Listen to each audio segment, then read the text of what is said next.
सियासी मैदान की हर बड़ी खबर से आगाह रहने के लिए हमारे चैनल आजाद सियासत को सब्सक्राइब करें और बेल आइकन को प्रेस करें। आज़ाद कास्ट में आपको खुशामदीद कहते हैं। हसन अय्यूब साहब मेरे साथ मौजूद हैं। और हसन भाई कैसे हैं आप? अल्लाह का शुक्र, अल्लाह का एहसान। वैसे लग नहीं रहा, क्योंकि जिस किस्म का माहौल बन गया है उसके बाद तो हमें आपकी ज्यादा फिक्र हो गई है। बस फिक्र ही है, मुझे तो कोई फिक्र नहीं है, अल्लाह का शुक्र है। देखें, जो रात कब्र में है वो बाहर आप नहीं गुजार सकते, चाहे दुनिया की तमाम कुव्वतें एक साइड पर आ जाएं। जो मेरे रब का हुक्म है होता वही है। कोई किसी की जान जो है वो लेने के हवाले से जितने मर्जी को बात कर ले, जिंदगी और मौत अल्लाह ने अपने हाथ में रखी है। अच्छा, लेकिन मैं चाहूंगी बहुत सारे शायद ऐसे भी नाज़रीन होंगे जैसे कुछ लोगों को नहीं भी आइडिया था कि क्या हुआ है, लेकिन मैं चाहूंगी कि उन नाज़रीन के लिए, हमने सुना है थोड़ी सी अब्यूजिव लैंग्वेज है इसमें, लेकिन मैं फिर भी चाहूंगी कि इसमें जो थ्रेट आपको दिया गया है कम से कम उसके ऊपर हम बात करें कि इस किस्म के ओपन थ्रेट्स अगर सोशल मीडिया के ऊपर लोगों को मिलने लगे तो फिर सहाफत कैसे करेंगे। मैं जरा इसको प्ले करके सुनाना चाहूंगी। अच्छा, लेकिन जो हसन अय्यूब जैसे उनको मार के एक पैगाम दे सकते हैं एस्टेब्लिशमेंट को, ये हाल तुम्हारा होगा। वो पैगाम हुकूमत को दे सकते हैं कि ये हाल तुम्हारा होगा। वो पैगाम बाकी ट्विटर वाले उनको पहुंचा सकते हैं कि ये हाल तुम्हारा होगा। वो भी लोग नहीं कर रहे। यार ये क्या, ये कोई मिलिट्री एस्टेब्लिशमेंट के लोग हैं ये जो बड़े रैंक पे बैठे हम इसका हाथ मिलाते थे, इसीलिए इनको मार के इनकी वीडियोस बना के पब्लिक कर सकते हैं कि यार ये हाल तुम्हारा करने लगे। इससे ओपन थ्रेट, और फिर देखिए ये कि इसको कंडेम उस तरीके से भी नहीं किया जा रहा जिस तरीके से होना चाहिए। तो आपको नहीं लगता कि एक तो ये मेरे ख्याल है कि पीटीआई का स्पेस था, ये पीटीआई का अनऑफिशियल स्पेस था एक तरीके से?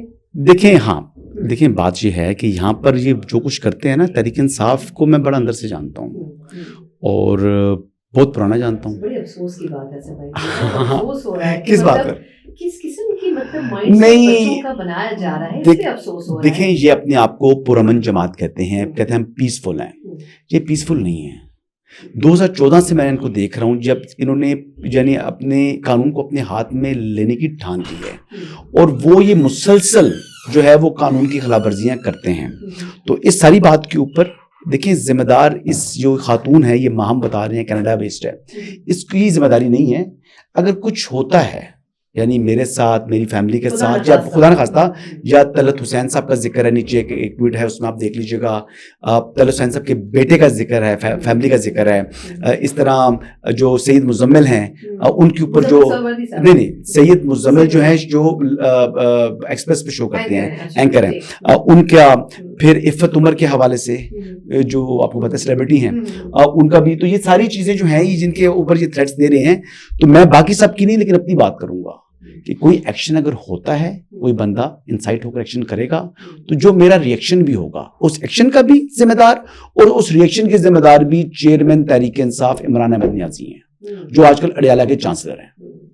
उन्हीं की ये जिम्मेदारी है, उन्हीं की ये जमात है, उन्हीं का ही ये फैन क्लब है और उन्होंने ही लोगों के माइंड्स को पोल्यूट किया है। ठीक है, हर शख्स को उन्होंने जो है उकसाया है वायलेंस के ऊपर, तो इसके जिम्मेदार इमरान अहमद नियाजी होंगे किसी के एक्शन का और मेरे रिएक्शन का आगे से जो मैं रिएक्ट करूंगा। क्योंकि अल्लाह ताला का शुक्र है जी, कभी जिंदगी में अल्लाह के सिवा किसी से नहीं डरा। जनरल फैज हमीद DGI थे तो, और इमरान खान साहब जब 1 पेज पर थे तब भी इमरान के खिलाफ बात की जो गलत थी, और उस वक्त की जो एस्टेब्लिशमेंट है उसके ऊपर खिलाफ भी बात की। तो मैं बात करता हूं जो मुझे ज़हन मानता है, और डिक्टेशन मैंने कभी किसी की ली नहीं है और ना आइंदा लूंगा इंशाल्लाह। देखिए, सहाफियों ने कि ऐसे से आप ले भी नहीं सकते डिक्टेशन, लेकिन बहुत से सहाफी शायद देते, लेकिन फिर भी चले आप, अल्लाह आपको अपनी अमान में भी रखे और आप खुद भी अपना ख्याल रखें। शुक्रिया। हसन भाई, अब कुछ चीज़ें जिसमें मैं चाहूँगी, देखिए कोर्ट आपकी एक्सपर्टीज है, आज बड़ी अहम खबर कोर्ट में थी, सुप्रीम कोर्ट में, कि मिलिट्री कोर्ट्स में ट्रायल के हवाले से, सजाओं के हवाले से एप्लीकेशन थी जवाद अस्पाजा साहब जी, साबिक चीफ जस्टिस हैं। हाँ, साबिक चीफ जो जस्टिस 22 दिन के लिए चीफ जस्टिस बने थे सुप्रीम कोर्ट के। लेकिन उसके बावजूद भी अजीबोगरीब दरखास्तें वो लेकर आते हैं। जी। तो अब ये फरमाए कि उनको जुर्माना भी हुआ है जी, वो क्यों मिलिट्री कोर्ट्स के फैसलों के लिए तावीलें पेश कर रहे हैं कि कोर्ट मान जाए, और मतलब उनको तो उल्टा अगेंस्ट होना चाहिए। एक तो मुझे उनकी दरखास्त देने की समझ में नहीं आई। नहीं, वो इस केस में पार्टी है ना, उन्होंने मंसूरी शाह साहब के ऊपर भी एतराज यही हुआ था। वकील ने उठाया एतराज कि हम आईनी बेंच नहीं, अटॉर्नी जनरल ने पहले किया था। ये पुराना केस चल रहा है। अभी तो ये केस शिफ्ट हुआ है आईनी बेंच को, क्योंकि बंदियाल साहब ने लास्ट इसकी हेयरिंग की थी और उसके बाद ये मामला थोड़ा सा ठंडा पड़ गया था।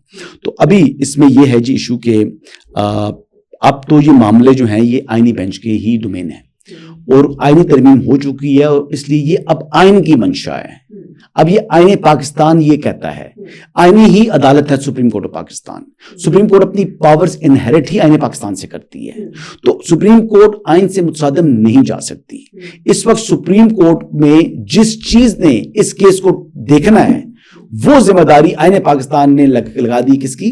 ये किसकी रिस्पॉन्सिबिलिटी बनी? आईनी बेंच की। तो लिहाजा अब ये चीजें आईनी बेंच ही सुनेंगे, चाहे किसी को पसंद आता है किसी को पसंद नहीं आता। और अगर कोई माजी में कोई अदालती फैसला मौजूद भी है वो भी आईनी तरमीम से सब सर्वेंट है, वो उससे ऊपर नहीं आ सकता। लेकिन वो यानी वो फैसला भी इनफ्रक्चस हो चुका है, वो फैसला गैर मौसर हो चुका है क्योंकि अब आईने पाकिस्तान ये कह रहा है, तो अब आइन से आगे बढ़ सकते नहीं है जी। अभी कंफ्यूजन है। देखिए ना, खान साहब के केसेस का जब भी हम हवाला देते हैं तो हम ये कहते हैं कि जी मिलिट्री कोर्ट्स में उनका ट्रायल हो सकता है। यही एक थ्रेट उनको खुद भी है कि मेरा पता नहीं मिलिट्री ट्रायल किस दिन हो जी।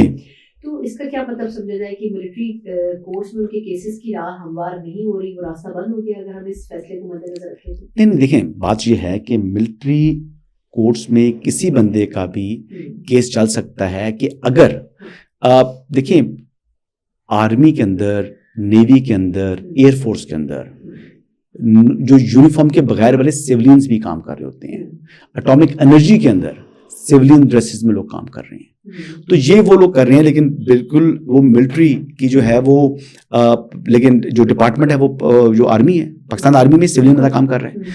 तो जब अब वो कोई चीज ऐसी करेगा जो कि अगर उसमें कोई जुर्म का मुर्तकब होता है तो फिर उनका केस भी मिलिट्री कोर्ट्स में चलता है, उन सिविलियंस का भी, और चलता रहा माजी में, कोई नई बात नहीं है। तो लिहाजा जो भी चीज जो कि आर्मी से रिलेटेड है, एयरफोर्स से जो है मुतलका है या नेवी से मुतलका है, उनके फिर केसेस इनमें जाते हैं जी। तो वो जाया पड़ेगा इसमें। ये इमरान खान साहब का अगर केस बनता हुआ तो इमरान खान साहब का केस भी मिलिट्री कोर्ट्स में जाएगा। अच्छा, वैसे इसमें एक ज़रूरी सवाल है, इतना डिले क्यों हो रहा है? मतलब ये कब तक सोचा जाएगा? 9 मई को 1.5 साल हो गया, अभी तक हम फैसला ही नहीं कर पा रहे। बस मिलिट्री कोर्ट्स में जाना है नहीं जाना है?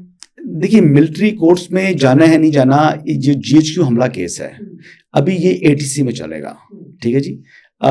और अगर ATC कहे कि इस केस को ट्रांसफर कर दिया जाए मिलिट्री कोर्ट में तो तभी हो सकता है, या आपको रिक्वेस्ट करनी पड़ेगी मिलिट्री कोर्ट्स में। अगर कोई पैनल केस चलाओ, देखिए एक अदालत में एक वक्त में केस चल सकता है, 2 अदालतों में केस चल नहीं सकता। तो यानी अगर ये केस चलेगा या ATC में चलेगा या ये मिलिट्री कोर्ट्स में चलेगा, तो इस वक्त तक तो ये केस जो है ना वो ATC में है।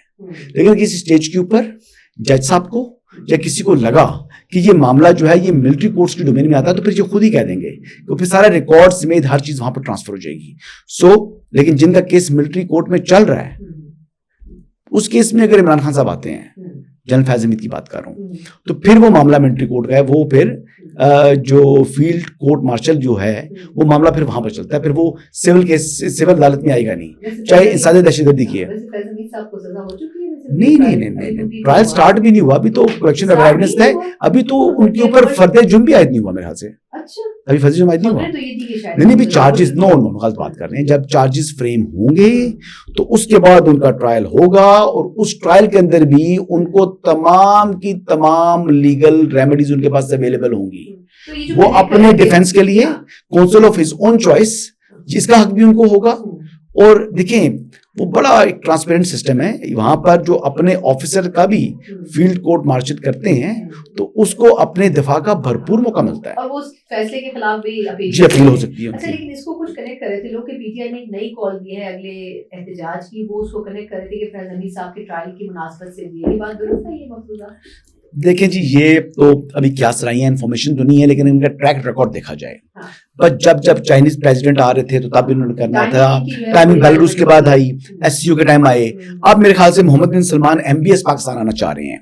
तो मुझे तो ये इस बात का यानी 90% 95% यकीन है कि जब MBS का दौरा होगा उस टाइम इनको एहतजाज याद आ जाएगा। इनको एहतजाज आ जाएगा। ये बेसिकली बैरूनी कुव्वतों के हाथ में खेल रहे हैं। ये पाकिस्तान मुखालिफ कुव्वतों के जो है आलाकार बन चुके हैं और उसमें कोई शुबा नहीं है। और आप देख लें कि इंडिया से इंडियंस इनकी जो वेबसाइट है उसके ऊपर फंडिंग कर रहे हैं इनको।